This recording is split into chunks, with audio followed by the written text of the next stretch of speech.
Welcome to Solo, the world's most dangerous dog podcast. Join Solo and his long-suffering family in various misadventures about the trouble the best dog in the world can cause. Solo's Big Adventure.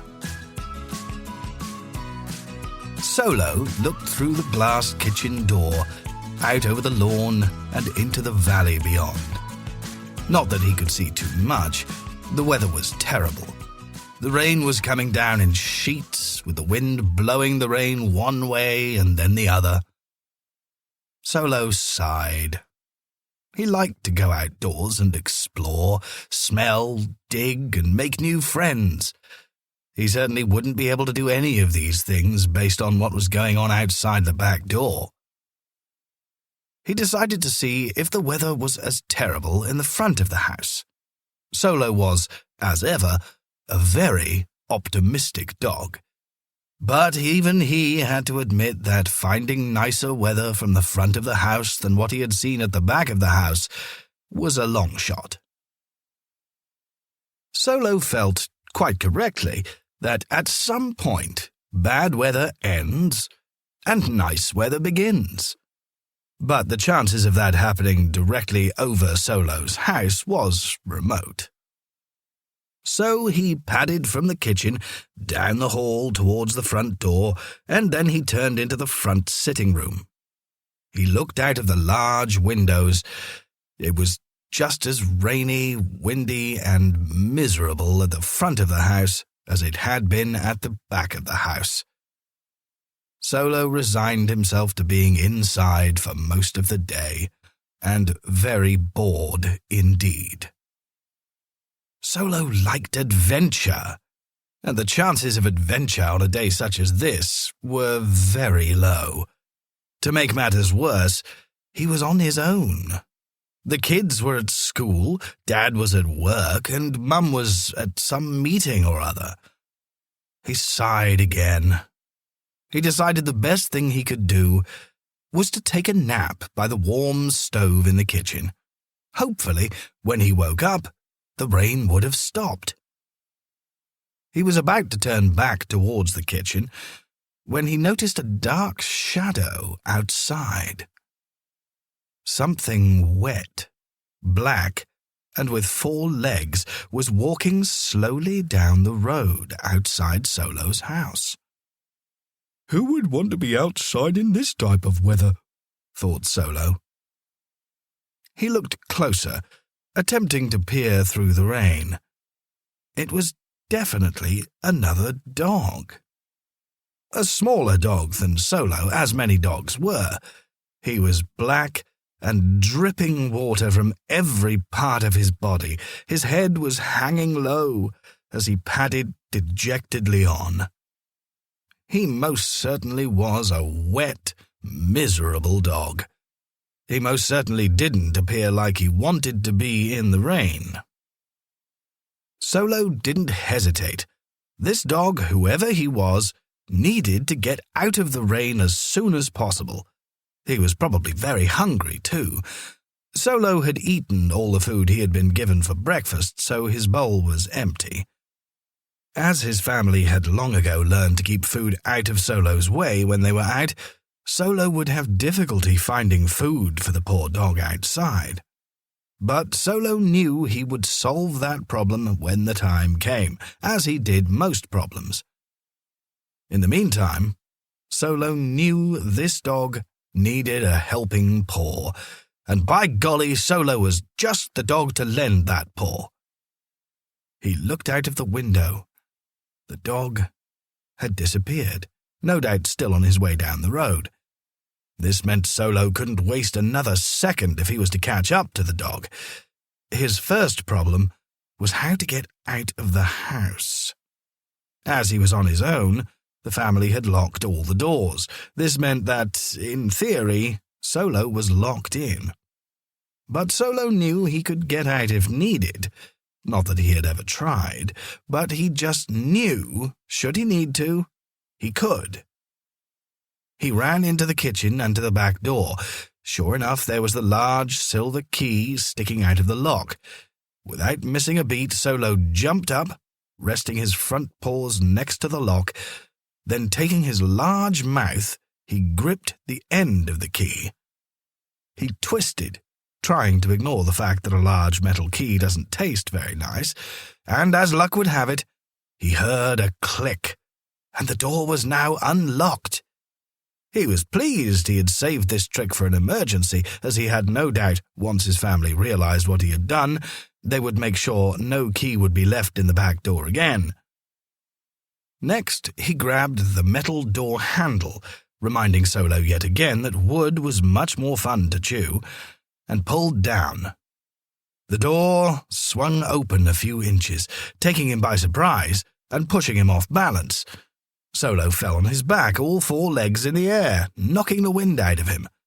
Fortunately, it was Solo's pride that was mostly hurt and not his body. Besides, he didn't have time to see if there was any damage, as he needed to get after the black dog before Solo lost him completely. Nudging the door open with his snout, Solo looked outside. If anything, the rain was coming down faster and the wind was blowing harder. Recognizing that he didn't need to be standing there looking at the weather, he ran out into the wind and rain, and instantly regretted his decision. Within seconds, he was soaking wet. Rain was dripping into his eyes, making it hard to see, and as he ran through the muddy puddles that seemed to cover most of the driveway, his coat became darker and darker. He didn't stop to shake off the water for 2 reasons. Firstly, it would have meant he was wasting precious time in catching the dog. Secondly, within a few seconds, he would be just as wet again. The rain was coming down that hard. He ran down the drive and turned left on the road in the direction he had last seen the black dog. The other dog was nowhere in sight. Solo picked up his speed, a running blur of white in the pouring rain, or perhaps a cloudy grey colour now. His paws had kicked up a large amount of dirty spray as he ran, much of which covered his body. He turned a corner down the country lane where the road now straightened out. He knew he would see the dog now. He certainly hoped so. He was beginning to run out of breath. He looked into the distance. Even with the rain coming down hard, even at a distance, Solo knew he should be able to see the black dog. No black dog anywhere. In fact, no movement whatsoever, not even a car. It seemed the people who Solo liked to watch whenever he could had decided the weather was terrible enough that they should stay inside. Solo paused and tilted his head to one side in puzzlement. Where on earth had that black dog gone? He thought for a moment. If the dog wasn't on the road, he must be off in one of the fields that ran along the side of the road. Due to the large hedges, though, Solo couldn't see which way the dog could have gone. There was no other way. Solo would have to look in the fields on either side of the road, one at a time. He picked the left side first, as it was closest to where he was standing. He shivered slightly. This idea of helping a fellow dog was turning out to be much more difficult than he had first imagined. He shook his head to get the water out of his eyes and pushed through the thick hedge. Fortunately, Solo was a strong dog, and apart from a few branches slowing him down, he made it through into the field beyond. Luckily, the farmer had just ploughed his field, and apart from very large muddy puddles, the field was bare, allowing Solo to see all the way into the distance.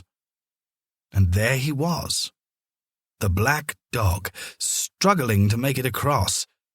He was directly in front of Solo, only about 20 feet away.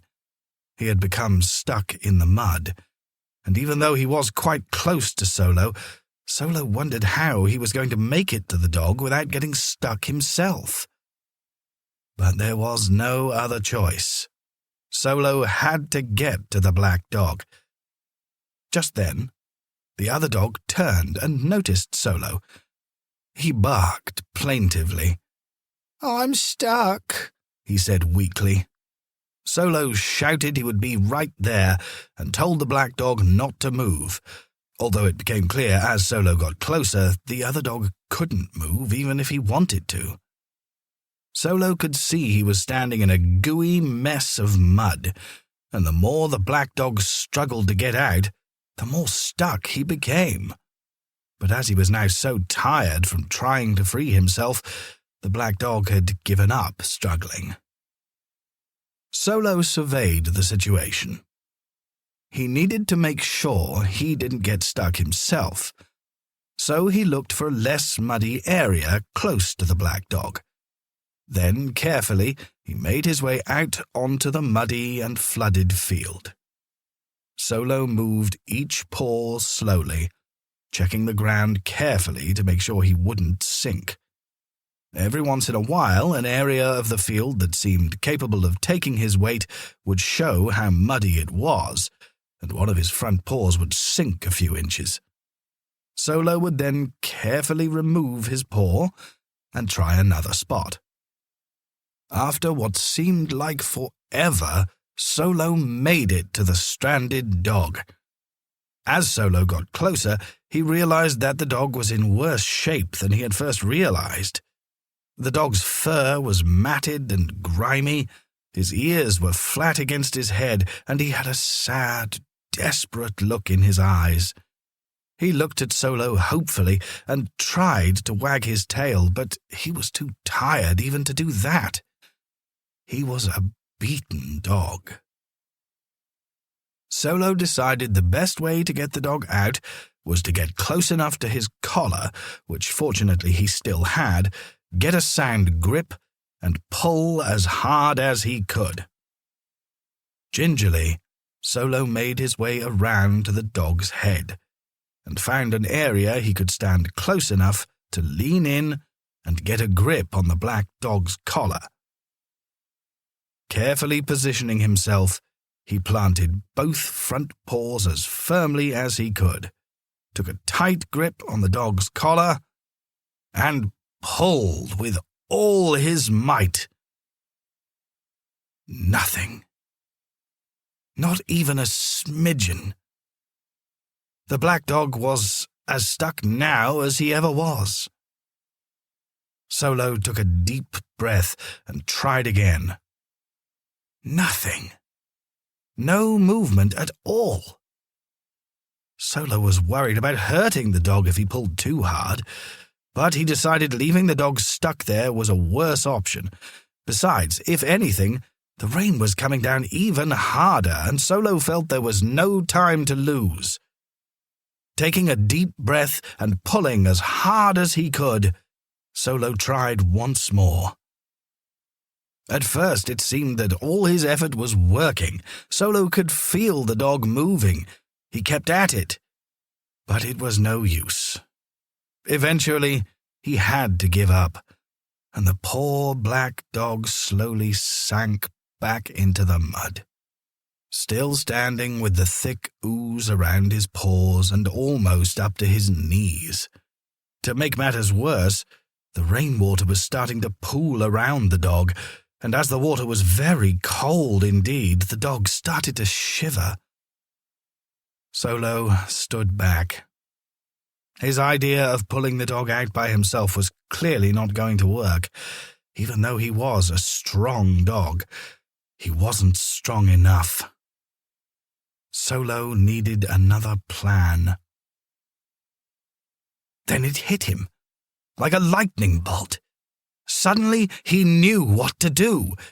He barked that he would be right back. The black dog whimpered for Solo not to leave him, but Solo reassured him he would be back with help very quickly, and with that, Solo left, running as fast as he could through the mud, back through the hedge and down the lane, leaving the whimpering dog behind. Solo felt guilty leaving, but he knew just who could help them, and with no time to waste, he took off down the country road. He had thought he might find a human to help, but Mum, Dad, and the kids were all out. It was possible his good friend and neighbour, Sonny the Poodle's humans, were home, but he couldn't be sure. and there was no time to waste, so Solo didn't want to take the chance of not finding help. Instead, he made his way into another field just down the road. This one surrounded by a large hedge, but unlike the one the dog was stuck in, this one was not a muddy mess.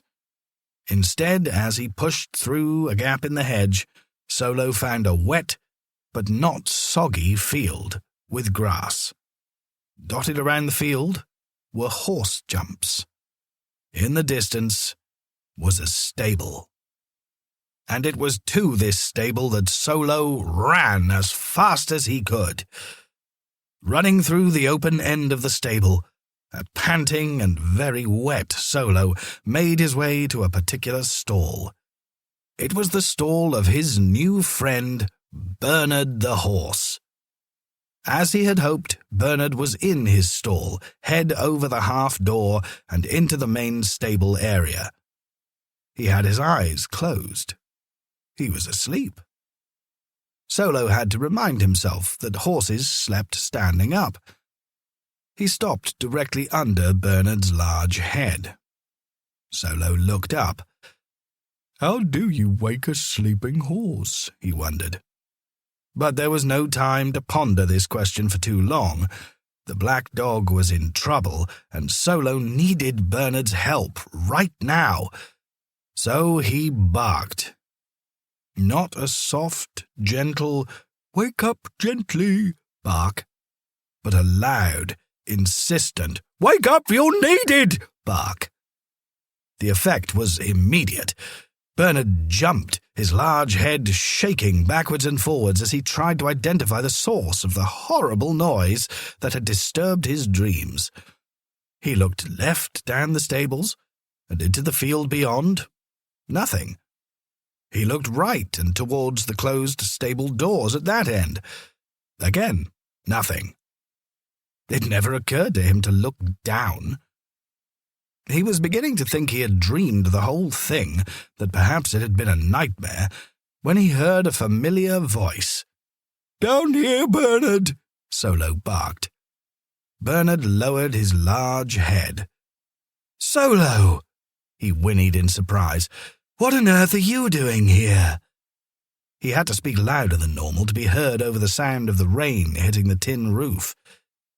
"You look terrible," he continued as he noticed Solo was soaking wet and covered in mud.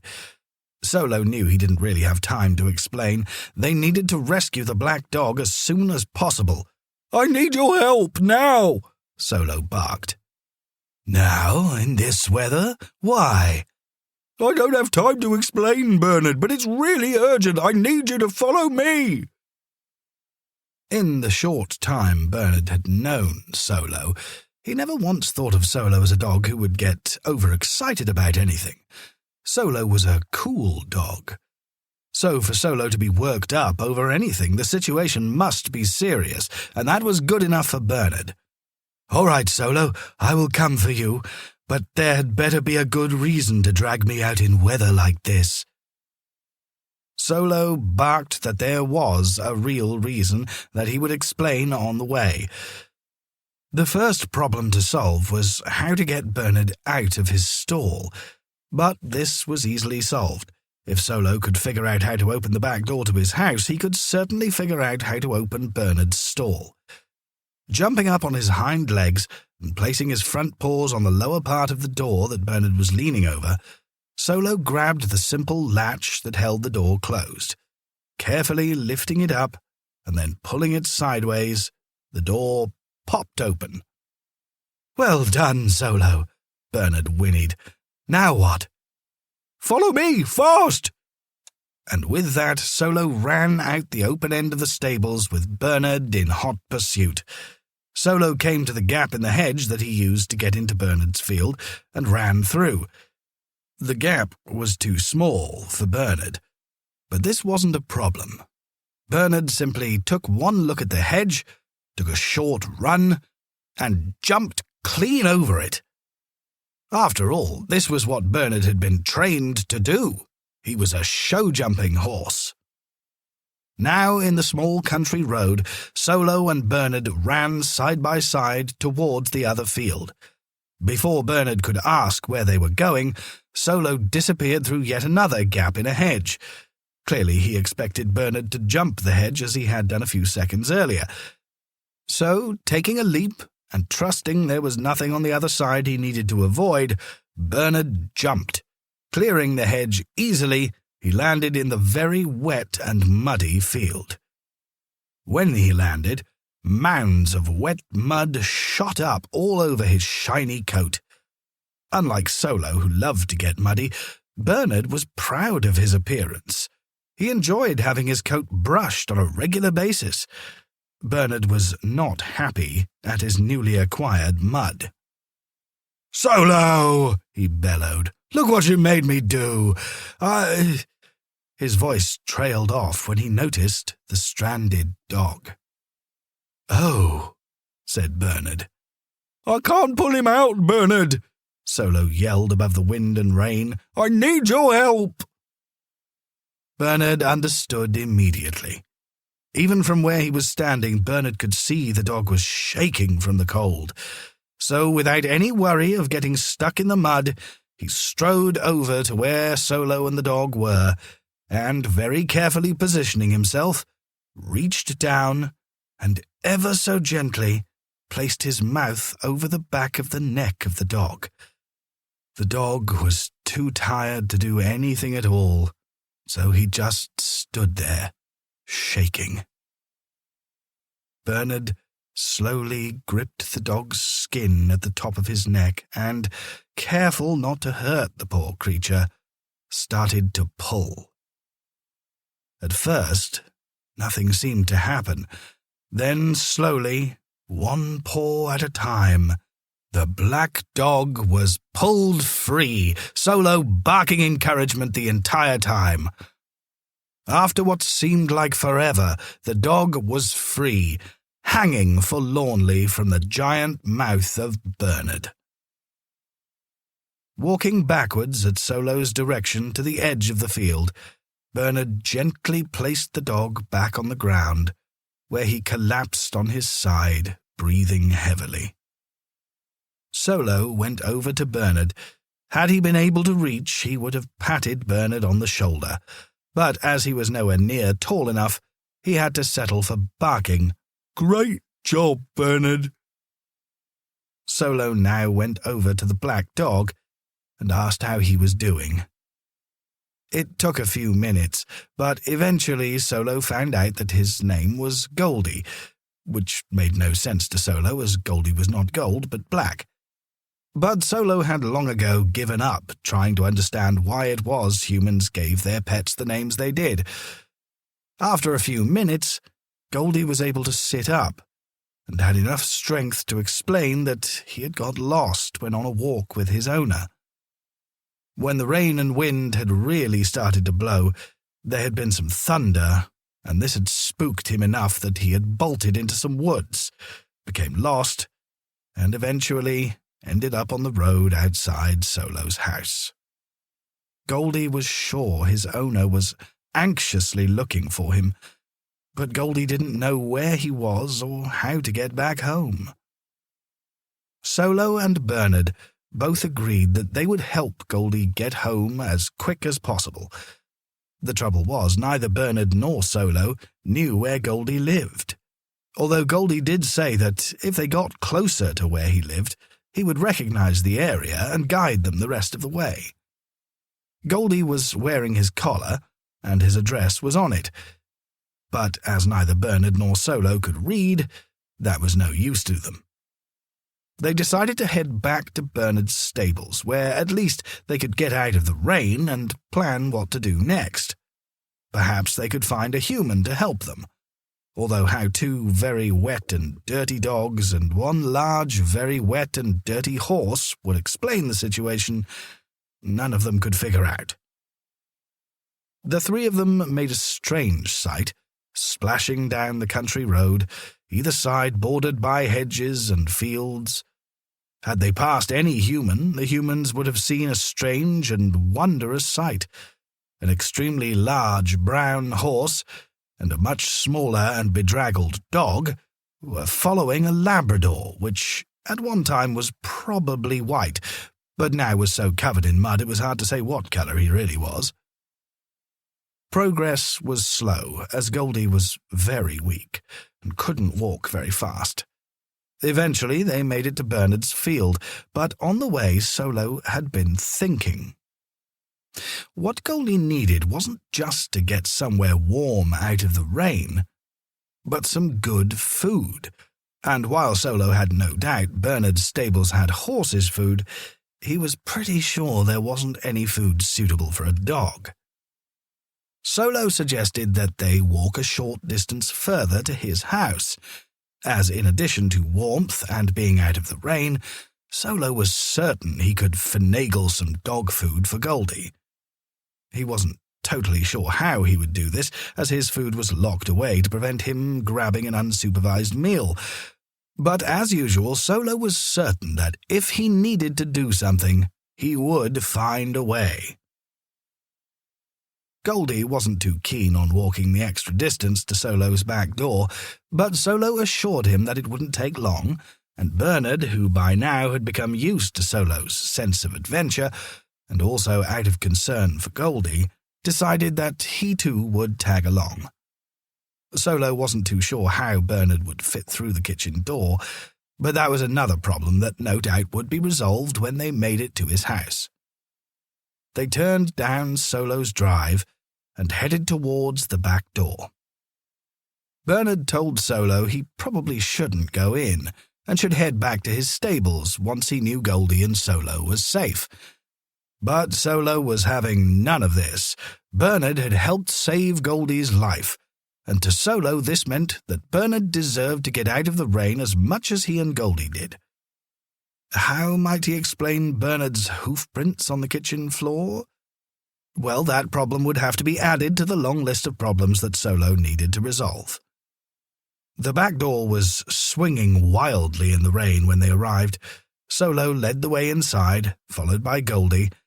Bernard hung back for a moment, unsure what to do, but Solo was insistent. He barked that Bernard should squeeze his way in, so Bernard did just that. Solo's family's kitchen was large and warm, but like most kitchens included chairs, a table, and other odds and ends. And even though it was large enough for a family of 4 and Solo, it really wasn't large enough for a horse the size of Bernard. Somehow, though, Bernard was able to squeeze his way in through the door, but once he was in the kitchen, the large and very heavy kitchen table was preventing him from moving around, so he simply pushed it out of the way. Goldie had collapsed onto Solo's bed and was taking a well-deserved rest. Meanwhile, Solo had run off into the pantry to get some dog food for Goldie. Unfortunately, Solo had overestimated his abilities to get dog food from the tall, sealed plastic container his family kept his food in. He had thought he could simply knock it over and some food might spill out, but it was too heavy for him to move. Solo had absolutely no doubt that Bernard could move the container of food very easily, but even Solo had to admit that Bernard would have a very hard time fitting into the pantry. But Solo was not a dog that gave up easily, especially in an emergency. He needed food for Goldie, and by golly, Solo was going to get food for Goldie, and if he couldn't get it from the pantry, Solo had another plan. Sonny the Poodle. Sonny was Solo's good friend who lived next door. Sonny, full name Sunshine Ray's Beauty Lady Smith Johnson, was a prize-winning poodle. And she was beautiful. Not only was she beautiful, she knew she was beautiful, which made her very uppity indeed. Except, that is, with Solo. She enjoyed Solo's company and his adventures. She didn't even mind getting dirty with Solo. even if her owners frowned on Solo getting Sunny into trouble and into muddy fields. Solo realized that Sunny probably had access to dog food. Unlike Solo, Sunny always did what she was told, unless she was around Solo, so Sunny could be trusted not to raid the pantry looking for extra helpings of dog food. This was the only part of Sunny's character that Solo found annoying, her willingness to follow the rules. Telling Goldie and Bernard that he'd be right back, Solo dashed back out into the rain. Bernard, who was finding the kitchen very cramped, turned around back towards the door, and, in doing so, his tail managed to flick the toaster and the kettle onto the tiled floor, where they landed with an almighty crash. Bernard whinnied he was sorry as Solo ran out into the rain. Goldie didn't move. He was so exhausted. Nothing could make him leave Solo's comfy and warm bed. Solo ran back down his drive, around to his neighbor's drive, and around the back of the house, where a small porch stood. The porch led to the rear door. Solo ran to the back door and out of the rain. Pausing only to shake off as much water as he could, he started to bark urgently at the closed door. At first, nothing happened, and he wondered if perhaps Sunny wasn't home. But then he heard Sunny bark back. "Solo, is that you?" she said.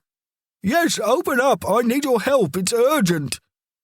Sunny, who normally wouldn't dream of attempting to open the rear door without permission from her owners, decided that Solo really needed some help for something. But unlike Solo, she had yet to work out how to open any door.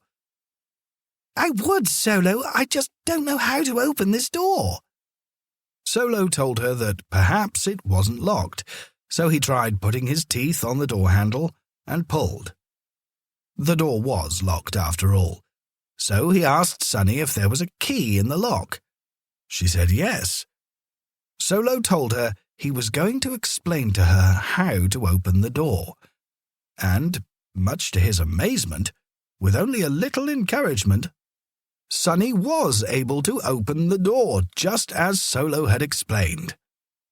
When they saw each other, they both wagged their tails excitedly.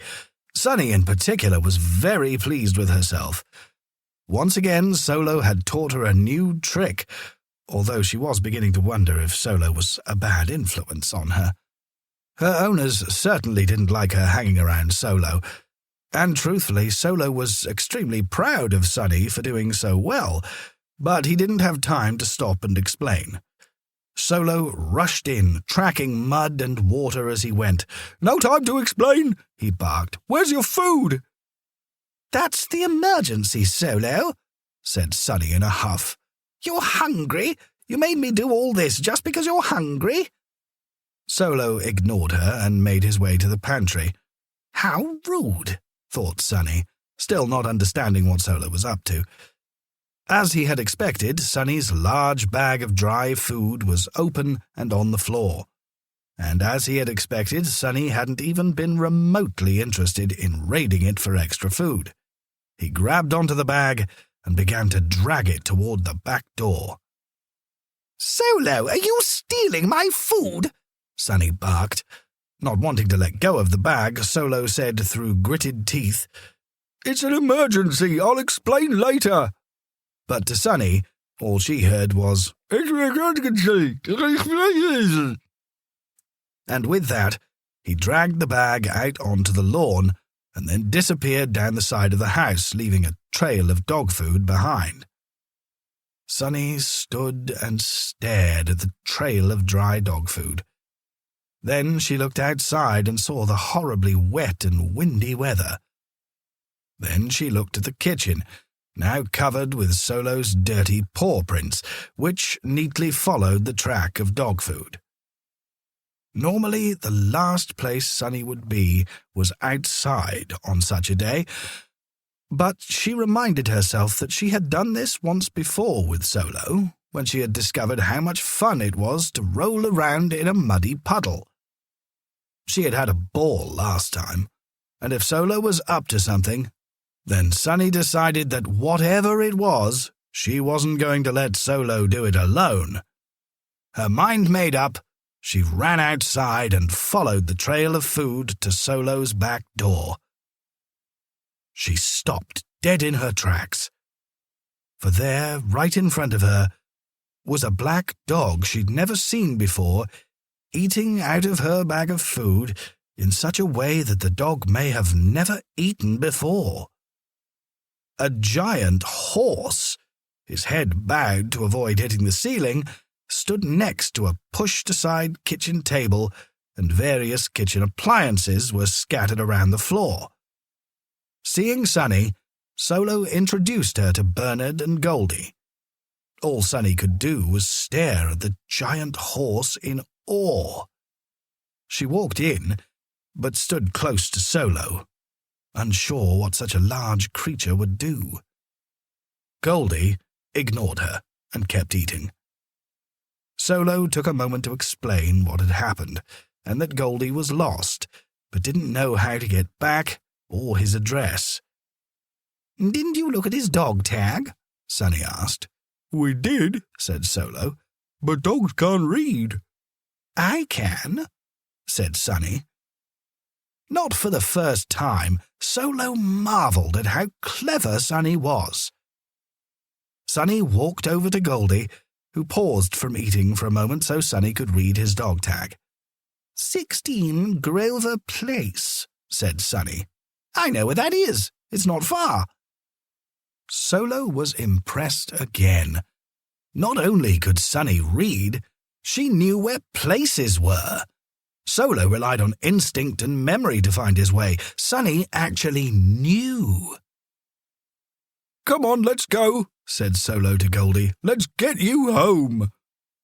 Sunny had explained that going by road was a long way, but if they simply cut across some fields, they would be there in no time. Solo thought that was an excellent suggestion. Bernard said he would come to make sure no one got stuck in the mud again. "Thanks again, Sunny. You should get back. I'll tell you what happens." "Solo, if you think for 1 minute you're all going without me, you're mistaken." "But it's muddy out there. Your coat." Solo's voice trailed off. The look on Sunny's face told Solo she was coming no matter what Solo might say. Sunny had made up her mind. She was along for the ride. If nothing else, she thought, life around Solo was never dull. So this strange foursome, Bernard, Goldie, Sunny, and Solo, made their way to the end of Solo's long lawn and stared at the open field just beyond the fence. Despite being back in the rain, Goldie was feeling much better. The food he had eaten had given him more energy than he had felt in a long time, and with the support of his 3 new friends, he knew he was going to make it home to his family. They all made it past the fence, Bernard by jumping over it, Solo, Sunny, and Goldie by squeezing between the wooden slats. Now they all stopped and stared at the field. Sunny explained that just past the trees in the distance was Goldie's home. All they had to do was make it to the other side of the field. All 4 of them were nervous about walking across the field. They could have gone around the edges, but that would have taken much longer. And as the wind or rain didn't seem to be letting up, and as it was starting to get dark, all of them agreed the best thing to do was to go directly across the middle of the field. Solo went first, gently sticking a paw into the mud. It took his weight. Then his next front paw. That seemed okay, too. He took another step. This time, his whole front 2 legs started to sink, and if it hadn't been for the quick thinking of Bernard, who gently pulled him out by his collar, Solo might have been just as stuck as Goldie had been. There was no other way. they would have to go around the edge of the field. They all agreed. They simply couldn't risk getting stuck. Then Solo had an idea. Why not ride on Bernard's back, assuming he didn't mind? They all looked at him as if he was crazy, but Solo explained that if he lay down, the dogs could climb on his back, and they would ride across the field. Solo, Sunny, and Goldie all looked at Bernard, who said, "Why not?" as he lay down on his stomach. Gingerly, all three dogs jumped on Bernard's back and sat on their haunches as he stood up. Incredibly, they were all able to balance there as Bernard took his first step into the muddy ooze. The dogs only weighed slightly more than one human, so to him the three dogs were no problem. Bit by bit, and inch by inch, Bernard made his way across the field. But just as they were getting close to the other side, a particularly strong gust of wind caught the weak Goldie by surprise, and he was thrown into the mud, landing with his head buried in the mud. Quick as a flash, Bernard stopped and dragged Goldie out, carrying him to the other side of the field in his mouth. Once they were all on firmer ground, Solo and Sunny jumped off, and Bernard placed Goldie once more on the ground. As they stood on the edge of the field, they could now see some houses in the distance. Sunny said, "Follow me, I know where we are now," and led the other three down a narrow, single-track lane which opened up to a new road and some new houses. No wonder Goldie had got lost. He had only just moved into one of these new houses. He wasn't sure where everything was just yet. Reading the house numbers, Sunny led them to number 16. As they got closer, Goldie jumped with joy. Yes, this was it. This was where he lived. He positively ran to the front door and started to bark furiously as the other three looked on. Goldie's owner, recognizing his bark, raced to the front door and threw it open. "Goldie!" cried the old man as he bent down to hug Goldie. "I thought I'd lost you forever. I'm sorry, I couldn't find you, Goldie. Oh, you must have been so scared. Just then, he noticed a wet and muddy Labrador, a wet and muddy poodle, and a wet and muddy horse. The biggest horse he had ever seen. What?" was all he could say as his mouth fell open. But it was getting late. Solo, Sunny, and Bernard needed to get home, so barking and whinnying their goodbyes, they turned to leave. But not before Goldie barked out a huge thank you that he would never forget what they did to help a stranger, and how he hoped to see them all soon. Goldie's owner still had his mouth open as he watched them walk away back down the lane towards the field.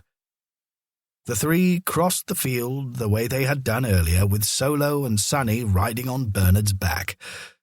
The farmer, who had come out to check how muddy his fields were, caught a glimpse of the three of them walking slowly but steadily across the field. He rubbed his eyes in disbelief. When he got home later that evening and told his wife what he had seen, his wife told him that she was beginning to worry about his mental health, and that perhaps he needed to get his eyes checked. When they arrived at Solo's back door, it was almost dark, and they all knew that meant their families would be home soon. Bernard and Sunny ran off, Bernard to his stables, and Sunny to her house next to Solo's.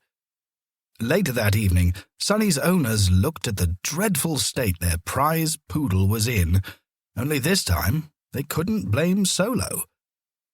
Bernard's owner, the young lady, was far less puzzled.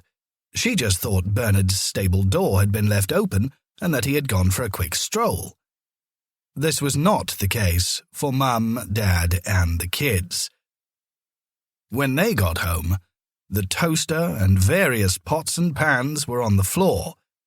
The large table had been moved to the other side of the kitchen, chairs were knocked over, and the back door was open.